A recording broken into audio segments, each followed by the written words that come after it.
Bon, je continue, c'est un peu long, hein, parce que je dois faire 10 minutes par 10 minutes. Là, j'ai 12 minutes. Nous étions tout à l'heure en Badrasana. Donc, plante de pied contre plante de pied. On pousse avec le bas du dos, le pubis vers l'avant pour décambrer. Menton vers le cou, sommet de tête vers le plafond, pointe d'omoplate vers le sol également. Et les épaules basses. On met de l'espace entre les épaules et les oreilles. Je ne suis pas symétrique. Voilà, donc on avait fait des inspires.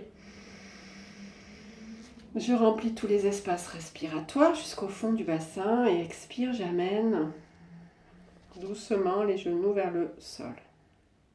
Inspire, je relâche. Je garde un bel alignement de la colonne. Expire. Je rapproche. Genoux, cuisses du sol. Super.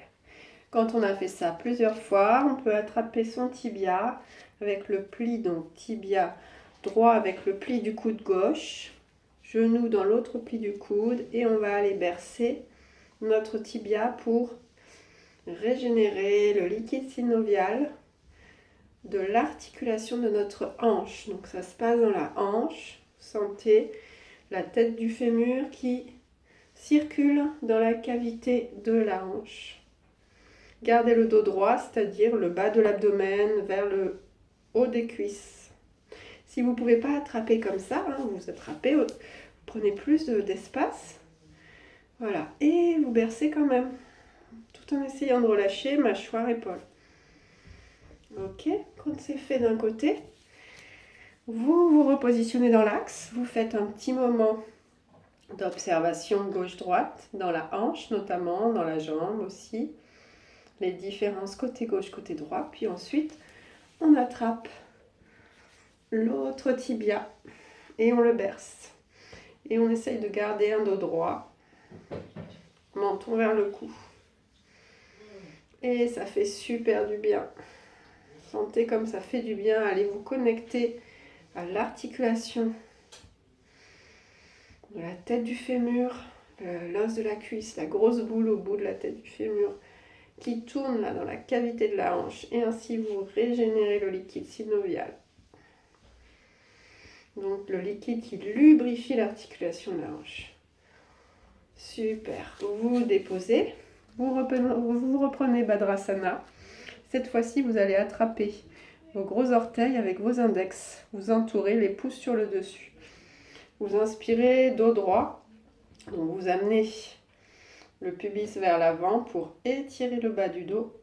Menton vers le cou, sommet de tête vers le ciel. Vous inspirez ici, fin d'inspire. Vous allez pousser la jambe droite.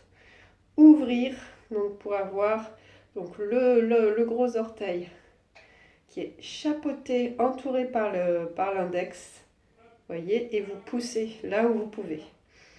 Chacun là où il peut, si c'est là, c'est pas grave. Sentez que vous êtes sur les deux ischions, vous ne déséquilibrez pas la colonne, ok? Vous revenez dans l'axe, vous faites pareil de l'autre côté, vous inspirez ici, fin d'inspire, Mula Bandha, vous poussez l'autre jambe. Vous inspirez ici, ça clignote ou ça va. Fin d'inspire, Mula Bandha. Et vous vous positionnez en équilibre et vous poussez. Vous poussez les deux jambes. Alors je vous montre sur le côté ce que ça fait. Il faut que vous poussiez l'abdomen vers l'avant pour garder l'équilibre. Inspirez ici, fin d'inspire. Mula Bandha, vous poussez et vous poussez l'abdomen vers l'avant pour garder l'équilibre et vous êtes en équilibre sur vos ischions. Chacun là où il peut. Ok? Ok, on revient. Et puis, ce que je vous propose maintenant, c'est comme on a bien étiré l'articulation des hanches, on va pouvoir peut-être prendre la posture de la guirlande, Malasana. Donc, pour prendre la posture de la guirlande, je vous propose, il y a deux solutions. Soit on descend, on est dans la chaise. On a fait tout à l'heure la posture de la chaise. Ça remue là à côté. On a fait la posture de la chaise. Et vous descendez, dos droit. Et vous finissez par déposer votre bassin vers le sol. Hein, ce qui compte, c'est de garder le dos droit. Donc, et là, vous êtes du coup les deux pieds parallèles. Si vous ne pouvez pas déposer les pieds et vous mettez là, si vous êtes sur les orteils, vous pouvez mettre des livres pour vous caler derrière. Des livres ou des briques. On a plus souvent des livres chez soi que des briques. Voilà, donc vous pouvez mettre des livres pour caler les pieds derrière. Et vous travaillez à baisser le bassin vers le sol et garder le dos droit. Deuxième façon de prendre la guirlande, c'est vous partez de la posture de la déesse. Alors là, du coup, on a les pieds écartés. La déesse, avec les bras parallèles au sol, les avant-bras en diagonale. Et puis, on va descendre. On inspire ici, fin d'inspire. Mula Bandha, contraction sphincter périnée. On plie les jambes, on garde le dos droit. Et on descend. Cette fois-ci, on a les jambes ouvertes. Et on peut aller placer peut-être les coudes entre les deux genoux. Si ce n'est pas possible, ben on les place devant. Essayez de pousser à nouveau. Donc même chose pour les pieds. Si vous avez les pieds soulevés, vous placez des livres dessous. Ce qui est important, c'est de prendre cette posture. Malasana, c'est la posture accroupie. C'est très très très bon pour stimuler et étirer le bas du dos. Et continuer de stimuler l'articulation des hanches. Essayez d'installer un dos droit, vous voyez. Donc, vous faites une belle diagonale depuis la pointe de votre sacrum jusqu'au sommet de votre tête, le menton vers le cou pour bien étirer. Donc, à l'inspire, comme d'habitude, vous ouvrez les espaces respiratoires. Et à l'expire, vous essayez de relâcher au maximum le bassin vers le sol et les talons vers le sol.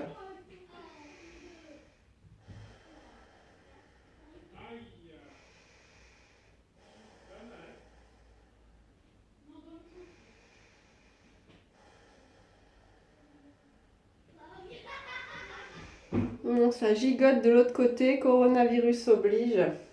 Je vois qu'ils sont en train de faire une balle aux prisonniers. Je ne sais pas si vous entendez, c'est très drôle.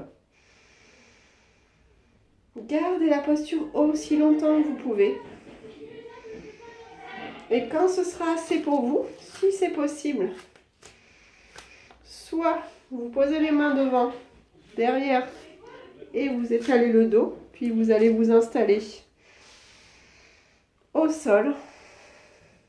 Soit, si vous êtes confortable, vous êtes là, vous inspirez ici, fin d'inspire, Mula Bandha, contraction sphincter périnée, vous poussez les fessiers vers le haut et vous installez la posture.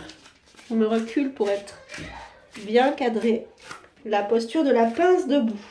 Vous savez que c'est important pour la pince debout d'avoir le ventre, l'abdomen collé au haut des cuisses, peu importe si on ne tend pas les jambes. Par contre, pensez à bien lâcher la tête vers le sol. Bien, plus vous lâcherez la tête, plus vous mettrez l'espace dans les cervicales. Lâchez le dos. Et puis les mains. Alors, soit les bras, vous pouvez les lâcher devant vous pour bien lâcher. Et ensuite, vous pourrez attraper l'arrière de vos chevilles pour les proposer petit à petit à votre corps de se rapprocher. On va commencer par l'abdomen, de se rapprocher du haut des cuisses. Et successivement, toute la poitrine et tout le tronc. Donc ici, à l'inspire, vous inspirez depuis votre plante de pied, le long de vos jambes jusqu'au bassin. Et vous expirez dans le bassin vers le plafond, vers le ciel. Vous relâchez complètement le haut du corps vers le bas. C'est une posture de lâcher prise. Et aussi d'extension, évidemment d'étirement de tous les ischio-jambiers là à l'arrière. Et puis d'extension de toute la face arrière du corps. Ok. Pour sortir de la pince, vous inspirez là où vous êtes, fin d'inspire, Mula Bandha. Vous poussez dans vos pieds, vous gardez les jambes pliées. Et vous redressez doucement et la tête Un dernier. Vous prenez un petit temps d'accueil debout avant d'aller vous installer, vous allonger, vous installer dans la posture allongée pour la relaxation. Vous pourrez enchaîner les asanas que je vous ai proposés dans les vidéos, les unes avant ou après les autres, comme vous voulez. Bon, je vous laisse pour cette fois-ci, car il y a trop de bruit à côté. Et à très bientôt. Je vous proposerai donc une vidéo spéciale relaxation quand vous serez installé dans Shavasana. À plus tard.